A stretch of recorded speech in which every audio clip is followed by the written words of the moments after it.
Yeah.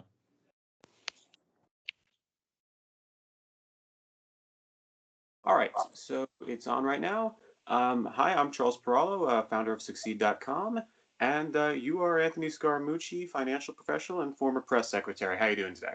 Yeah, pretty good. Can't complain. You know, Okay. I'm out in sunny LA, so it could be worse, right, Charles?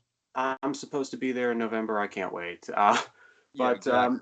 okay, so let's just get this started. So your book is Donald Trump, the Blue Collar President. Yep. Now, you're a financial professional from Wall Street. Donald Trump is the son of a centimillionaire New Yorker. How are you the guy to say that he's the blue collar man, and how is Trump the blue collar president? Well, I mean, he's not a blue collar man at all. In fact, if anything, I tried to pick a title that would create a little bit of controversy. People that don't like the president would say that he was born with a golden spoon and a golden toilet seat. And so, and if you looked at his apartment, it looks like Louis XIV smoked crystal meth and designed his apartment. So he's clearly not a blue collar person. But he did capture the imagination, Charles, of blue collar people all over the country, particularly in the Rust Belt states. And so, what I try to write about in the book, how is he able to do that? And I think my voice is an important one, maybe too self-important, but I do think it's an important one because I grew up in a blue-collar neighborhood, and my father was an hourly worker. He was in a union. He ran a heavy crane and a payloader for a construction company on Long Island in the town I grew up in for 42 straight years. And we had a very nice middle-class upbringing, but we did live in a blue-collar area where nobody went to college. You know, there were telephone pole operators there and electricians and sheetrock installers and plumbers, et cetera. And so I try to explain in my book what happened in the 2016 election, where there was literally a vacuum created by what was a traditional, staunch supporting group for the Democratic Party. The president was able to hijack that group and move that group over to the Republicans. And so I think I have an interesting voice because you're right. I did go on to have reasonable to very good success financially. I built two reasonably successful businesses. But I did grow I up would like call that. that I would call reasonably successful an understatement. Yeah, well, I don't want to act like one of those, and I'm not trying to be Don't want underselling to act like myself. Or, Trump. Don't want to yeah, brag like Trump on this one. yeah, no, but I also don't want to be. I'm not trying to be underselling myself or premeditatedly modest or anything like that. I'm just saying, hey, look, a lot of your success in life is providential. Very smart entrepreneurs know that they have hard work. They can get fortunate by turning fortune in their favor by working harder, but you got to get some really lucky breaks to end up where I've ended up in my life. Yeah, no, I mean, I look at it just in my own life. I'm an entrepreneur. We have a media company where, through Instagram, we have over 10 million followers. We have prime domains, artist.com, succeed.com. Sometimes it's just picking up the phone call and getting a lucky break on some stuff. Amen. But if you make 25 phone calls or 2,500 phone calls, on one of those phone calls, you're going to get lucky. If you make two phone calls and you go 0 for 2, well, guess what? You didn't make any luck there. You know what I'm saying? In other words, Yeah. the harder you're working, the luckier you will get. But for me, I'm very blessed. My folks, there were no books in my house. My folks thought Harvard Law School was Hartford Law School. I had to explain to my mom that it wasn't in Connecticut; it was up in Boston. So it was Yeah, no, it I was a mean, great upbringing. you kind of remind me a little bit of my father on this one. My dad, because my last name's Perallo, yours is Scaramucci. Neither of us are Irish. Uh, No, exactly. but my father was a doctor who grew up in Astoria. Well, wasn't a doctor when he started out. His dad was a cab driver, Hmm. and he went to NYU for medical school and got a full scholarship there. He considered applying to Harvard, and his parents really weren't even aware of what it was. Yeah. Uh, Well, that was the neighborhood. So your dad would totally identify with. My parents. It's funny, well, my parents wanted me to be a lawyer, though. And I remember I had lunch with Justice Scalia in June of 2014 before his passing. And I teased him. I said, what's up with these Italian moms and them wanting to go to law school and or being a judge? And Justice Scalia looked at me and said, oh, you got to understand, Anthony, they think you're uncorruptible if you're a judge. If you're a mayor, they think you're on the take, your mother. Your mother will think you're hooked into the mob. But if you're a judge, It's a lifetime appointment, and so they don't think you're corruptible. So it's just a Well, funny, humorous thing from those groups of people, But my we might books, be on the other side of Italy there because my family, they always think doctors are the most pristine ones. It seems like yours is on the legal side. yeah, we were the lawyers. Your family was the doctors. But look, at the end of the day, it was a great upbringing, and so I would never dishonor my dad by saying we grew up poor. We did not. We had a great upbringing. Also, Port Washington had certain pockets of real affluence, so the public school system was very good. And I'm the product of a very good public school system. So when people really get to know me, they'll find that I'm not really ideologically rigid in any way. I'm very Okay. socially liberal and pretty moderate on most things. Okay, so you sound like you and I would agree on a lot of stuff here. Now, one thing is, so obviously Trump did not appeal to immigrants in the best way when he was elected. I mean, he did get more of the Hispanic vote than Mitt Romney did in 2012, but there were a lot of immigrants just very unhappy. And I look at it, I'm going to assume your parents were not that far off the boat, maybe first, second generation or new. Second, yeah, they're Okay. second generation. Yep, I would be third. Okay, kind of the same as my family right there. And, I look at it, I see so many people from India, from Asia, from Mexico who've come here and they've gone to the best schools. And there is this kind of custom where they are working a lot harder than people who are Generation 10. So, I mean, do you think Trump has alienated some of the base there? And I look at it, Peter Thiel's an immigrant. He was one of Trump's biggest supporters. So Hmm. you see some sort of problem where his base, because let's face it, there have been some racists to endorse Donald Trump. They are anti-immigrant, and maybe that's hurting the next generation of entrepreneurs.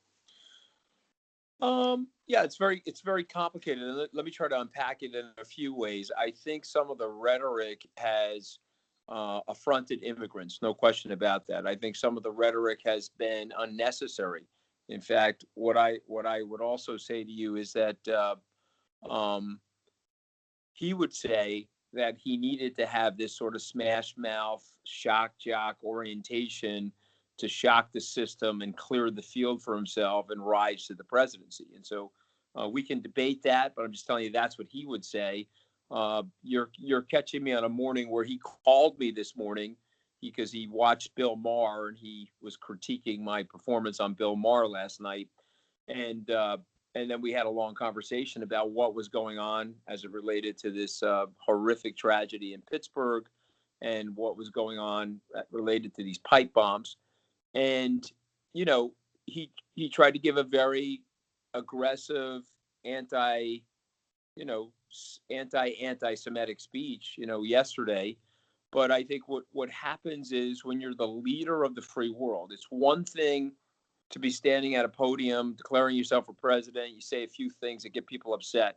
But when you're the leader of the free world and you've got a rough and tumble thing going on all over the place, you have to sort of measure your words better because you're controlling the news cycle, you're controlling the bully pulpit, and you have a standing that I think is very important for the society. So, and listen, he's going to disagree with me, but the good news about my relationship with him is I believe this, and I think you would believe this, given your level of success.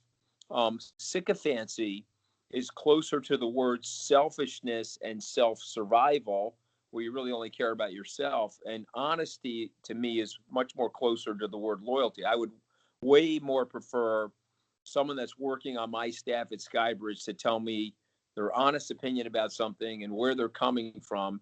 And if I choose to disagree with them, that's fine. But at least I know they're giving me their honest perspective, and they're also wanting me to do better.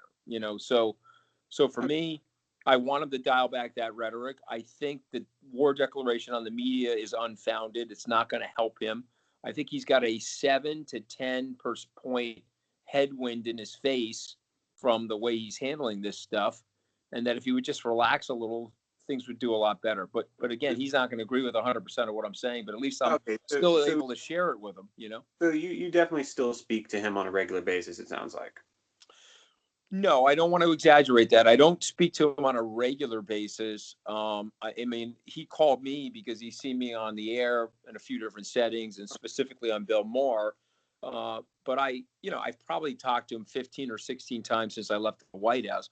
I'm Okay. not one to pick up the phone, Charles, and say, "Oh, hey, hi, Mr. President. Let's have 2 seconds of small talk so I can impress people in journalism that I Oh, talk to." okay. You know Okay. what I mean? I don't Okay. really talk to him that much. Okay, but you're still on a pretty friendly terms with him, I'd say. No, oh yeah, no, I'm on a very Okay. look. I don't know if you had a chance to read my book, but my book is very favorable about him and his family. I Oh yeah, no, describe, no. I yeah, couldn't read through the whole thing, but I did look through it, and it seems like you guys have a good relationship with him yeah. overall. We have a But no, good relationship. That doesn't mean I agree with everything he's doing. I broke with him with the child separation policy. I asked him to put the flag down for John McCain. I didn't like what he was saying about the intelligence agencies from Helsinki. I explained to him why. And I also think some of the trade stuff, we have to dial back some of the rhetoric, because why slow down the economic opportunity and well, make people scared of the trade that was stuff? actually a question I wanted to ask you about. So, just to say my background in terms of like who I voted for and supported, I did vote for not Jeb Bush, Ted Cruz in the Republican primary in New York. Hmm. And Hmm. then, I was interested in Gary Johnson, a Hmm. pretty good friend of his. And towards the end, just because of lack of success there, I was just saying, hey, vote for Hillary Clinton. One of my biggest concerns was Donald Trump and trade. I Hmm. don't think tariffs work. I don't think his methods there work. I think he's advocating a Herbert Hoover style economy that could be compared to the Smoot-Hawley tariff. So, I mean, and there's very little evidence, tariffs or closed trade ever work. So, have you ever had a discussion with him on that? And do you Sure. think there's some rollback there? Yeah, sure. Well, I mean, listen, I mean, not to be too long-winded, but I could take you through, the historical things that we've shared with him. Trade has been lopsided since the end of the Second World War by design. The Treasury, State Department, and the executive branch made a decision that we needed to create rising living standards around the world to create less conflict. And so that was like a national security mandate. It also included the Marshall Plan. And so if you go back to the 1948 General Agreement of Trade and Tariffs, the first GATT talks, they were woefully lopsided against the United States. And that was designed by the United States to help these other nations. And so, when you fast forward 50, 60, 70 years, I think there's still a lot of lopsidedness in those deals. I had the chance during the transition to go through every one of those deals. And so the president's position is that the deals are lopsided and that he would prefer to have a tariff-free world. We know that's not going to happen, but if the tariffs are going to maintain their lopsidedness, he would like to bring the American tariffs up to where the foreign tariffs are and call for tariff parity. And so, one of the confusing things about the strategy is that we've often learned in our classes, and we've often learned from the media, that free trade implies that the playing field is even, but the playing field has not been even. If you look at what goes on in China, we can only buy 51% of a company in China. Our goods and services are embargoed and tariff there. They have very, very few goods and services that are embargoed or tariffed here. And so, again, I get the fact that him propping up the tariffs to make them equal with other people's tariffs could slow down the trade situation. But I do think he's really trying to use those, Charles, as a negotiating cudgel to bring everybody down. Let me just make one last point. He was successful in doing that with the Canada, Mexico, whatever you want to call that. But let's just call it the new NAFTA for the point of this conversation. All right, sure. I mean, also, I own three patents. I know from experience of talking to like a lot of inventors that China's terrible when it comes to IP. They do not respect Mm-hmm. American intellectual property. If they see an open market, they will copy a product if it's cheaper Mm-hmm. and easy to do. So They've there are a they've lot. knocked off the Apple stores. They've knocked off the coffee shops. They've knocked off, they've stole our military secrets. Now, And now so, and by Trump the way, did. the Europeans say the same thing about them, Charles. I mean, Yeah, no, I we know should have Europe. we Not a should lot have of people teamed up love with the them. Europe. We should have teamed up with the Europeans to fight the Chinese. Frankly, All right, so now another big question is though, Trump did tweet to the EU. He sent out a tweet saying, you know what, if you want free trade, fine, completely tariff free trade, let's do it or not do it. They said yes, and then he didn't really respond to that. What is your just kind of stance there? Do you think it was kind of a bluff that he got kind of caught in? well, no, I actually, it's interesting because I know a lot about that because they said yes. He sent the trade team over there, and then what was never reported in the media it was a conditional yes, and it had a lot of protection still for their dairy farmers and their other things. And so the media salvo was, okay, the Europeans say yes, Trump blinks, but that's not actually what happened. And I'll take you to July 25th, where the president invited President Juncker from the EU to the White House, and they decided in the Oval Office to declare a ceasefire with each other until the Chinese stuff could get handled. And so I think the good news about that, you know, shot over the bow, tariff free, and they push back is that I think these guys realize, particularly after the July 25th meeting, that things are closer than they originally had anticipated. And so the good news right now, at least with Europe, things are at a status quo. They're at an equipoise. There has been a ceasefire in place since July 25th. Okay, so now a lot of Europe also doesn't like Donald Trump, and this is the big thing. Like, so I dated one girl who was a big supporter of Ted Cruz. I dated another girl who was a delegate for Bernie Sanders. I've been pretty good with handling different people, and then I Mhm. look at it. I've just posted my own personal Facebook a while back. I'm going to be interviewing Anthony Scaramucci. Any questions? And the questions some friends of mine who I respect were, they were so negative just because they're left wing. What do you think causes this like overwhelming anti-Trump mentality? And do you think there's any way he could fix this from this point on and the next few Yeah. years? Yeah. Listen, listen, I mean, listen, I mean, I've got some like orange Cheeto on my hand, right? I've been with him. I've eaten the orange Cheetos, and now I can't wash the Cheeto off my hand. So your friends are sitting there. Well, he's for Trump, so therefore he's a bad guy, and I'm fine with that. Actually, I mean, what I've learned in life is that what other people care about and what other people think about you is none of your business. I mean, at the end of the day, I'm not sure if he can fix it or not. I think the more important question, because he's a politician, can he get 53, 55% of the people in 2020 to be on his team, to like him, to reelect him? And I think the answer to that is a resounding yes. Now, if you said to me, are there things he could do cosmetically and optically and verbally to dial down some of the hostility? I think so, no question. He's not going to win over certain people. There are certain people in New York or other areas that no matter what he says and or does from this day forward, they have an inimical hatred for him, and they won't back off of that. Well, But the reason and by the why, way, some of it. I'm sorry. Go ahead. well, no, I mean, because you bring up a point about 53 to 55%. I actually do think Donald Trump is going to get reelected. I don't know if I'll be voting for him. If it's him versus Bernie Sanders, I'll give him the vote. If it's him versus Beto O'Rourke, I'd consider Beto.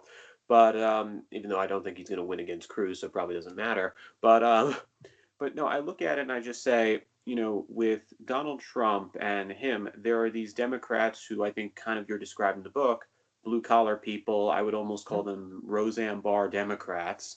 Mm-hmm. As weird as that is to say, but they Makes exist. sense to me. Yeah, and they're like, I mean, the thing is, they're a little bit tired of how they feel Democrats would rather talk about, banning guns or, transgender rights issues. And that's not to say those aren't serious issues, but they feel they're ignoring their pension problems in the way of talking about Caitlyn Jenner. Well, it And, sounds like you co-wrote my book. It sounds like you co-wrote my book. What you're describing. yeah, well, That's more or less exactly what I'm saying in my book. and I have transgender friends. I have gay friends. I think they deserve the best rights possible. But it's one of those things where there's 50 million people who are concerned that they're not going to get Social Security benefits in the next 20 years or whatever. And Democrats don't really seem to have solutions on it. But if you can, from a political mind, say, who do you think the best Democrat to run against Donald Trump would be, who could actually stand a chance of beating him? And also, who do you think would be the one that would have the least chance? What would you say? Well, I mean, the best chance is probably Mayor Bloomberg, to be totally candid, but I don't know if he can get the nomination in the Democratic Party, given the way the Democratic Party is configured right now. I'll take you back to District 18, which was a few months back or last year. Remember that right-leaning Democrat, pro-gun Democrat. I'm drawing a blank on his name, but he won that district, and I sort of feel like the Democrats would have to come in that direction. Someone that's socially liberal, but has a little bit of a right tilt or right of center tilt towards things like gun control and things like the economy. And so I can't remember the kid's name, but he's anyway, I'm drawing a blank on it, but that's the kind of style. I don't think a Senator Warren, a Senator Sanders, a Senator Harris can beat him. I just don't, because the problem is that they don't understand him, and what they'll do is they'll play off of him in a way that, frankly, he I don't know, he'll beat them. He's inside their melon, basically, so to speak. Well, okay, He'll beat them. Okay, so you named the three Democrats who I would vote for Donald Trump against him, and they coincidentally are first, second, and third place right now in the polls, besides Joe, or second, third, and fourth place. Now looking at that with Mayor Bloomberg, I mean, he was very anti-gun, but he's good on economics. In some ways, maybe better than Trump, and he could also just sort of say, "I'm richer than Donald Trump," and maybe get a little bit of a boost there. Well, well, yeah, but I mean, here's the problem. I mean, like the president is like how can I describe it? He's the Howard Stern of presidents. He's a smash mouth shock jock, and he's a smash mouth shock jock at a time when people want that, and not everybody wants that. Certainly, your friends that are lighting me up on Facebook don't want that, but there's a very large group of people in the flyover states that are like, okay, I've had no advocacy in Washington for such a long period of time, or, as you say, Roseanne Democrats, maybe transgender people feel that they've had advocacy, and others, environmentalists, feel that they've had advocacy. But I'm really talking about that Roseanne Barr person that you're talking about that's working in a blue-collar factory town, or the factory's been displaced, something like that, and they want to have a voice in Washington. They like what the president's doing. And, again, I'm wondering if there's a better operating style for him where he can have them like him, but not, and have people hate him less, and a few people in the middle like him a little more. But those people that you're talking about, I don't think they can win those people right now unless they dramatically switch their product. And how would they switch their product? They have to focus more on the blue collar people. That's how they'd have to do it. Now the next thing is, because I only want to keep this going for a few more minutes. So Trump, one of the biggest problems is like, okay, Elon Musk tried to do a meeting with Donald Trump. You had people say Elon should resign from Tesla just for that. You had, let's see, the CEO of Uber do it, and same thing happened to him. Anyone who attaches themselves does it. Joe Manchin is the only Democrat right now who seems to have any ability to talk to him and not get like scounded. And that's because he's from West Virginia. Heidi Heitkamp tried to do a relationship. She's not going to get reelected. Right. How can Donald Trump, because let's face it, he's not gotten a tremendous amount of things passed. I think it's safe to say Obama, with the stimulus and Obamacare, got more done in his first 2 years on a legislation front. How does Trump actually get a bill passed with this current climate? Like, do you think there's any hope for that? Well, I mean, it depends on what happens in the midterms, but let's say they go the way I think they go, where the Democrats win the House and the Republicans win the Senate, unless they have some major compromise on immigration, Charles, or unless they go with an education bill, where I think the Republicans and the Democrats are not that far apart. Other than those two initiatives, I think it's going to be very tough, unless you're telling me that there's something on the infrastructure side where they can make a compromise. I think it's going to be very, very tough. And so that sclerosis will continue. And then if you're a political strategist, you may say that may play to the president's advantage. He may be able to get out there with his base and say, hey, these quote unquote obstructionists inside the House have blocked our agenda. Go out there and vote in 2020 alongside of me and sweep our guys back in. But I think if you're a Republican, someone has to answer this question. How is it that you control the House, the Senate, the presidency, and you couldn't get, the meaningful stool, legs of the legislation done? Yes, you did get meaningful regulatory legislation done. I don't know if you really looked through the Dodd-Frank reform that was passed in the House and Senate. That was pretty meaningful. The tax reform obviously was pretty meaningful. But if you're making the case that there hasn't been anything more than that, I think that's factually evident. And so then the question is, how do you get it going? And but the flip side is, how is it possible that you couldn't get it going given the fact that you controlled all three houses? It just tells you how dysfunctional the thing is right now in Washington. Well, this is my guess of how Donald Trump gets reelected. And hey, you can tell him this. I think that Joe Biden probably will be the Democrat nominee in 2020. I think the Mm-hmm. polls, it's too hard to avoid that. I think what happens is Liz Warren and Bernie Sanders, they both get their 30, 40% collectively. Biden still wins. Mm-hmm. What Trump does is he goes against a company like Amazon. He makes Jeff Bezos kind of the enemy there. He says Mm-hmm. he's going to put antitrust on Amazon, antitrust on Disney, companies which do have some claim to that already, make them the enemies, and then maybe get the Bernie Warren people through that, and Mm-hmm. get, as I said, Roseanne Barr Democrats. Totally. I mean, could you see him getting reelected through that front? I do. I think that you sound like his campaign strategist, frankly. I mean, I think that's the direction that this thing goes in. And I'll leave you with a thought, though. Without uh, you know, any fanfare, no dramatics, no partisanship, just looking at it objectively and historically, it's very hard to dislodge a sitting president in a rising economy. And so Barack Obama, I don't care who you put up against him, he has Air Force One, and the economy was doing well under his stewardship. He won. If the president faces a steep recession going into 2020, then I think his mandate becomes a little bit more fractious and it becomes more difficult. But barring that, he'll have probably $2 billion to spend by the time he gets to 2020. He's raised 110 million so far. He's breaking records on the fundraising trail for 2020, and so, you know, and let me tell you, he's very hard to beat. And I'll tell you something. Anybody that runs against him, Charles, is going to have an internationally recognized nickname for the rest of their lives. Okay, and I'm not saying that's that big of a deal or anything like that, but he has a interesting way of monitoring people and holding them down and getting them to make unforced errors like Senator Warren did 2 weeks ago. Yeah, she's Pocahontas now, and that was a Yeah, pretty bad error on her part. I mean, yeah. the only ticket I could say would pretty easily beat Trump would probably be something like Michael Bloomberg and Colin Powell if they formed a ticket, Mm-hmm. but I don't Mm-hmm. think that'll get through a Democrat convention.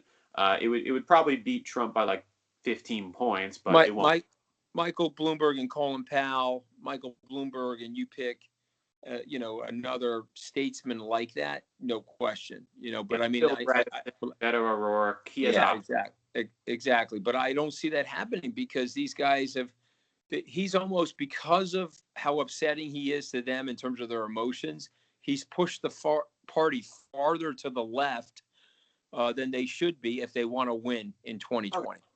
Okay, and also, I mean, another question I just have, there's two more, but first one just should be pretty simple. Do you think Trump will actually make any change on his stance to marijuana in the next 2 years? I do. I think he's going to legalize marijuana. I think he's waiting for after the midterms. I think Okay, he's on the side of legalization. I think the attorney general probably wasn't, but I think the president is, and I he's think on you'll his see way that. out. Likely. I'm sorry? He's on his way out, most likely. Yeah, I think well, I don't know. I don't want to speak about that because anything happens in the Trump world. People have said that he was on his way out and Kelly was on their way out.